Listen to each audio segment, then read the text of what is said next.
Hello friends, video start करने से पहले मैं आप सब दोस्तों को एक गुड न्यूज़ बताना चाहता हूं। और वो न्यूज़ ये है कि मैंने अपने सेकंड चैनल पर इमॉर्टैलिटी सीरीज़ को एक्सप्लेन करना स्टार्ट किया है, वो भी वीडियो के साथ। और मुझे इस बात का पता है कि बहुत सारे दूसरे एक्सप्लेनर ने भी उसे एक्सप्लेन किया था, पर उन सब की वीडियोस ब्लॉक हो गई थी। तो इसीलिए फिर मैंने इस सीरीज़ को एक्सप्लेन करना शुरू किया। और दोस्तों, इसके साथ साथ मैंने और भी दूसरी न्यू सीरीज़ को अपने सेकंड चैनल पर एक्सप्लेन करना स्टार्ट किया है। तो आप लोग मेरे उस चैनल को भी एक बार ज़रूर विज़िट करें। और अगर आपको मेरे सेकंड चैनल का नहीं मालूम तो मैंने उसका लिंक डिस्क्रिप्शन में दे दिया है और कमेंट में भी पिन किया हुआ है। और आप लोग मेरे उस चैनल को ज़रूर सब्सक्राइब कर लेना। तो बिना टाइम वेस्ट किए स्टार्ट करते हैं स्वेलो स्टार एनिमी के पार्ट 16 को।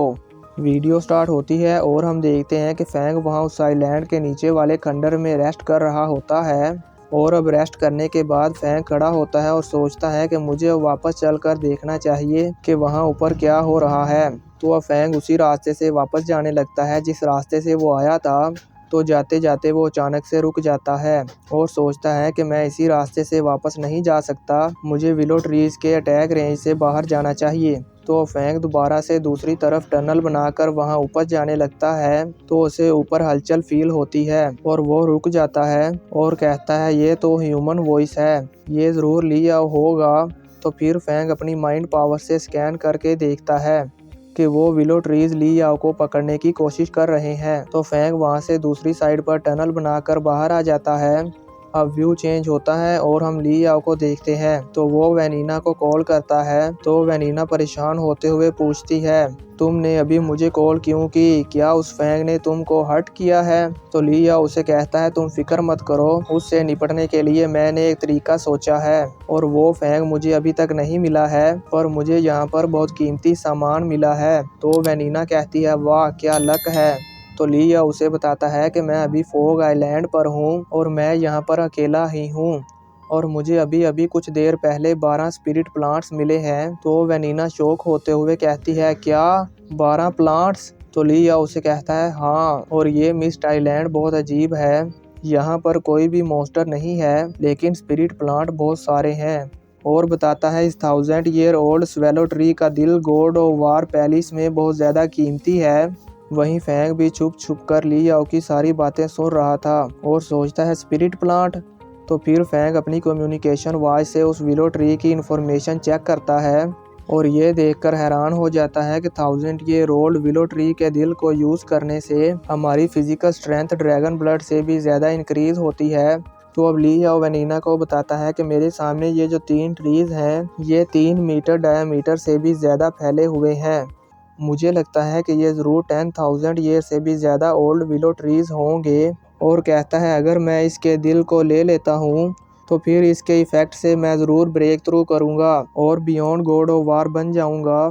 तो ये सुनकर वैनिना सपने देखने लगती है और कहती है, 10,000 ईयर ओल्ड विलो ट्रीज का हार्ट, अगर तुम इन सब को ले लो तो फिर हमारा स्टेटस डेफिनेटली पूरे गॉड ऑफ वार सिस्टम को हिला के रख देगा। तो ली याओ वैनिना को कहता है, ये अफसोस की बात है कि मैं अकेले इनका सामना नहीं कर सकता, मुझे हेल्प की ज़रूरत होगी। तो वैनिना उससे कहती है, तुम्हारा ये कहने का मतलब है कि मैं इसके बारे में फैमिली को बताऊं?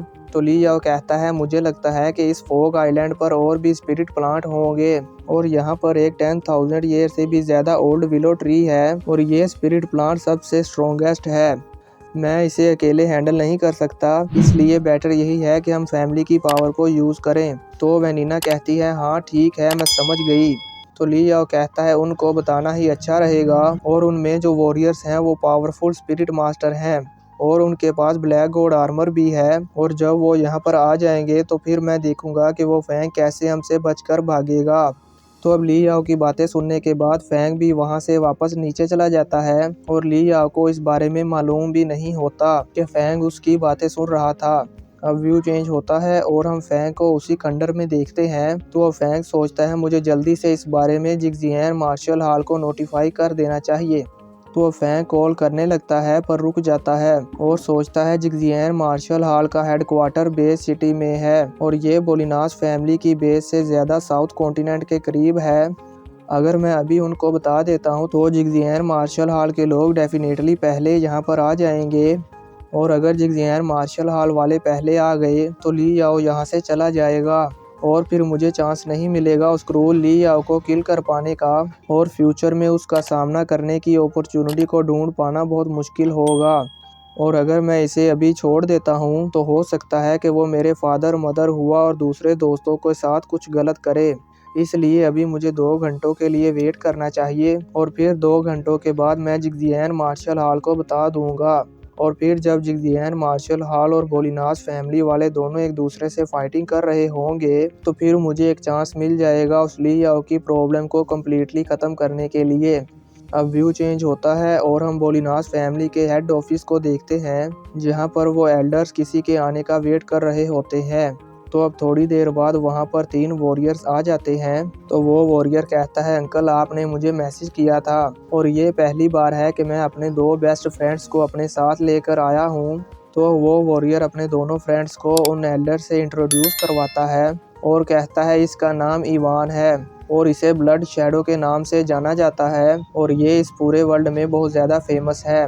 और फिर दूसरे वॉरियर का बताता है कि ये मेरा बेस्ट फ्रेंड है कि आइटा और इसे बियर कहते हैं। तो अब हमें सीनियर वॉरियर का नाम मालूम होता है और इसका नाम है कैटलैन।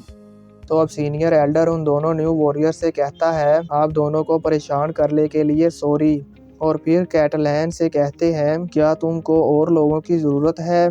तो कैटलैन कहता है, क्लैन के लोगों की कोई ज़रूरत नहीं है, वो लोग सिर्फ हम पर बोझ बनेंगे। और कहता है इवन ली याओ भी मिस्ट आइलैंड पर है और उसके पास इतनी पावर नहीं है कि वो स्पिरिट प्लांट से निपट सके। और अगर इस बात से अंदाज़ा लगाया जाए तो इसका मतलब ये है कि वहाँ पर डेंजर लेवल बहुत ज़्यादा है।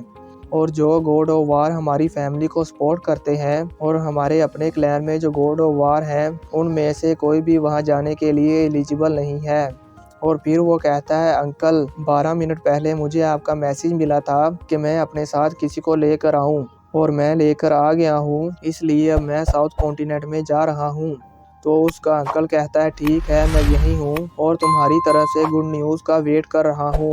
तो अब उन वॉरियर्स के चले जाने के बाद वो दूसरे एल्डर्स कहते हैं, कैटलैन सिर्फ अपने 2 बेस्ट फ्रेंड्स को अपने साथ लेकर गया है और हम ये भी नहीं जानते कि मिस्ट आइलैंड पर उनको कितने स्पिरिट प्लांट्स मिले हैं। तो दूसरा एल्डर बोलता है, मुझे डर है कि कैटलैन इस वक्त लालच में अंधा हो रहा है।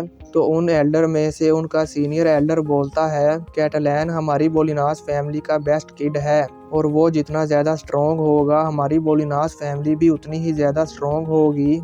और कैटलैन को डेमन ऑफ इल्यूशन भी कहा जाता है और वो एक पावरफुल प्रैक्टिशनर है जिसके लिए जिगजियान और लियाइडियन मार्शल हॉल में फाइट हो गई थी। हमारी बोलिनास फैमिली एच एयरलाइंस में हाई पोजीशन को एंजॉय कर सकती है और ये ज़्यादातर उस पर डिपेंड करता है। और कहते हैं, याद रखो कैटलैन के सामने उसके खिलाफ कोई गलत बात मत करना। अगर इससे एक स्ट्रॉन्ग आदमी की डिग्निटी हर्ट होती है तो फिर इसके नतीजे भयानक होंगे। यानी कि वो ये बताना चाहते हैं कि कैटलैन बहुत ज़्यादा पावरफुल है, और वो कैटलैन कितना ज़्यादा पावरफुल है ये हमें नेक्स्ट पार्ट में मालूम होगा।